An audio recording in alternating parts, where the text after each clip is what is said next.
Hello world. Let's see, is this working? I think so. I'm going to be showing NoteEQ. People were asking about this and how to use it, what's it for. I think the easiest way to really show this is with the bass guitar. When I made the old version of this plugin way back in the day, WDL, it was really for dealing with this problem a lot of people call one note bass. Let me turn off the AC real quick.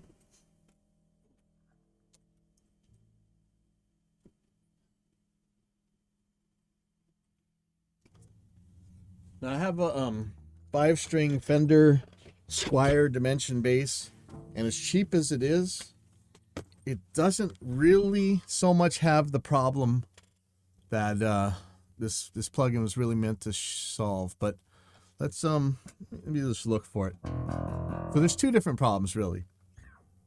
Any guitar and bass, I think I'm not exactly sure why this is. I think it might have to do with like the pickup resonance or something. They all seem to have some notes that are way louder than others, and that's one problem. And the other problem is sometimes notes sound so close together that it's really hard to tell who's who. Let me look for the first problem first. Usually it's like around the 7th fret, so let me just see how balanced this is.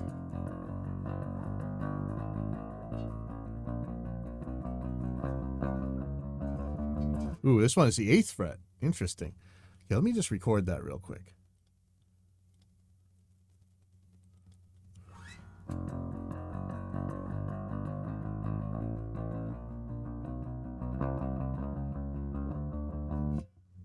I think you can see it on this, where is it? You can kind of see them going up and down. I'm trying to pick as evenly as I can, but let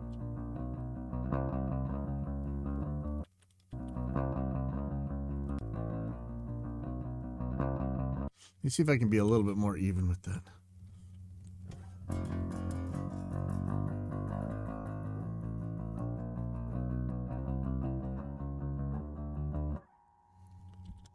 Yeah, see, it's still louder.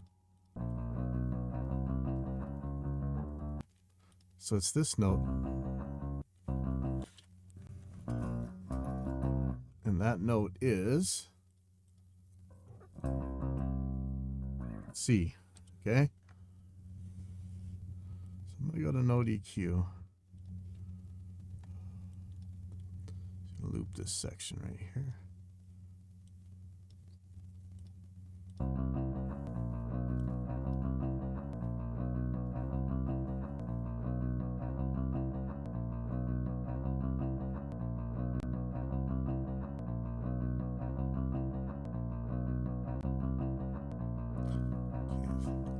Beeper's saying C3, this is saying C2.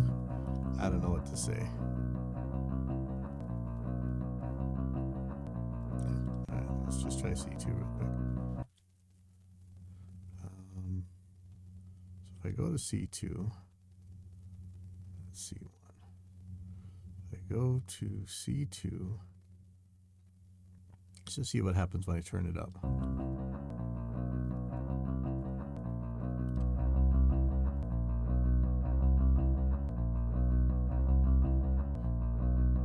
So you see, I can't just turn it up or turn it down because it's going to mess with the note next to it.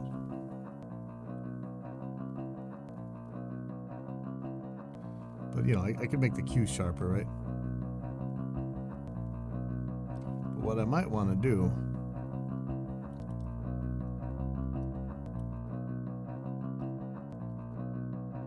This is too much. What I might want to do instead...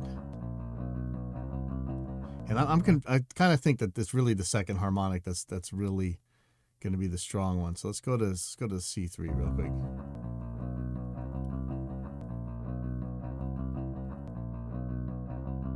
Oops.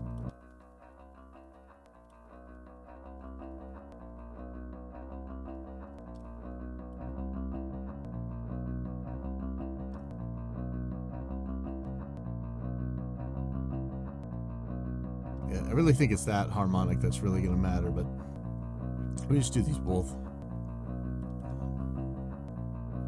So I'm going to turn on the compressor here, the dynamics anyway, and I'm just going to slam it infinity to 1.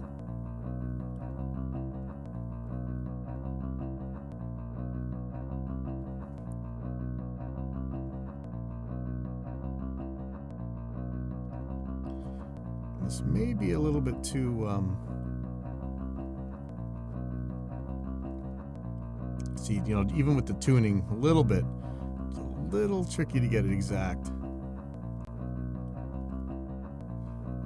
I could change the pitch a little bit, but you know, we could mess with the tuning here, but probably rather not. Oops, where did I get a poof?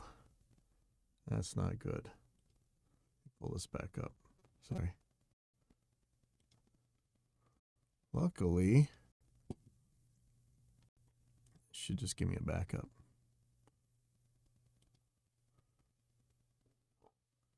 216. There we go. Okay, let me look at the first harmonic with that.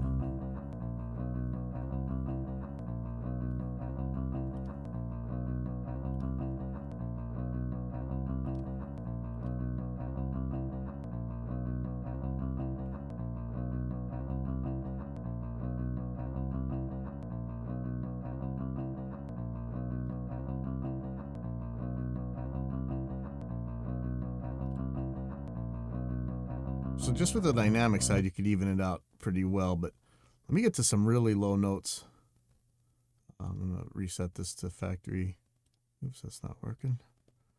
I guess we got to deal with that. There we go. Okay. Special. Let's see if it held. Yep. I haven't actually worked on this one for quite a while, so let's look at some low notes. Okay, so yeah, these guys are pretty close together. So this is the other thing. And in this case, we're probably not going to have too much of this problem, but I want to see it. Oops. Yeah, start this right. Sorry, guys. Do it slow.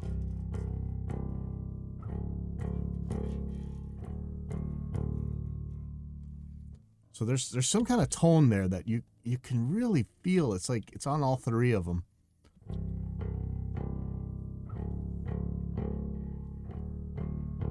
Those first two notes almost sound like they're the same note, you know?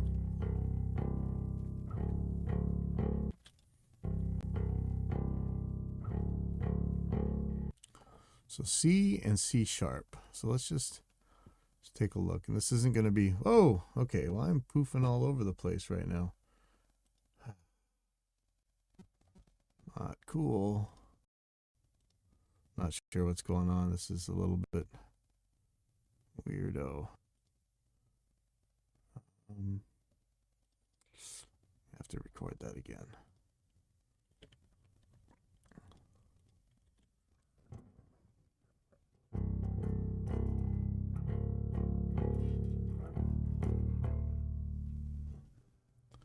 So see, yeah, this really has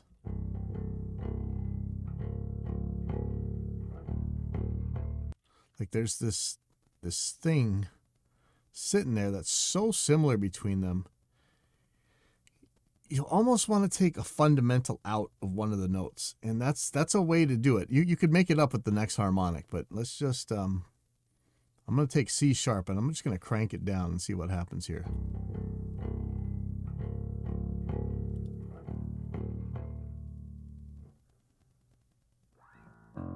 Oops.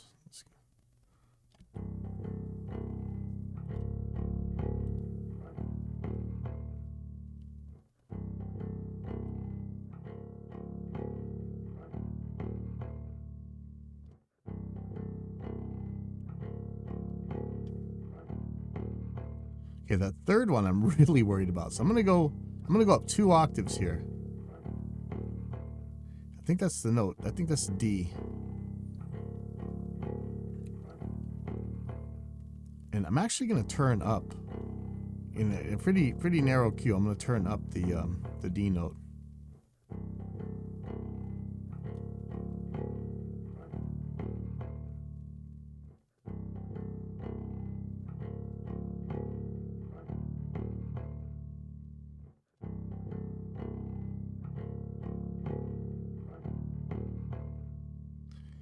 And I could, on the second octave, I could turn up that C itself. Again, pretty skinny.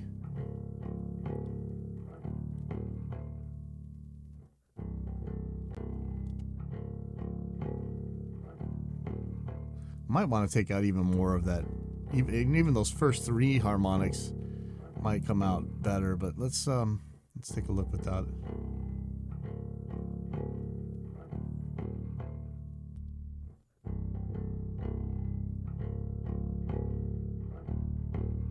So you see now, if I take it out, that whole woofy thing that kind of sticks it all together comes back.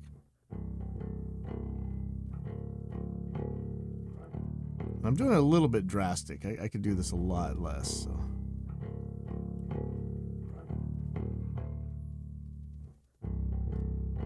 And in that case, I'm probably going to take this one down a little bit.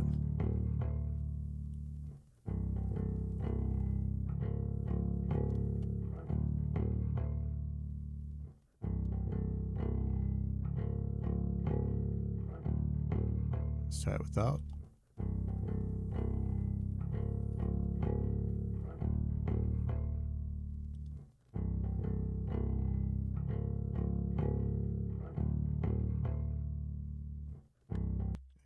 So that's mostly what I use it for. It's almost always some kind of bass problem. My mastering engineer, Andrew, he actually uses this for a lot of other stuff. He actually uses it for vocals. I guess back in the day before you had auto-tune and stuff, sometimes you'd hammer a vocal note a little bit to get you a pitch. That doesn't really work all that well for me. I just use the Melodyne and auto-tune or whatever. But that's the very, very little basics of it. But I'm gonna go and we gotta optimize this thing. We haven't touched it in a while, and I'm not sure what that poofing was, so I'm gonna figure that out before I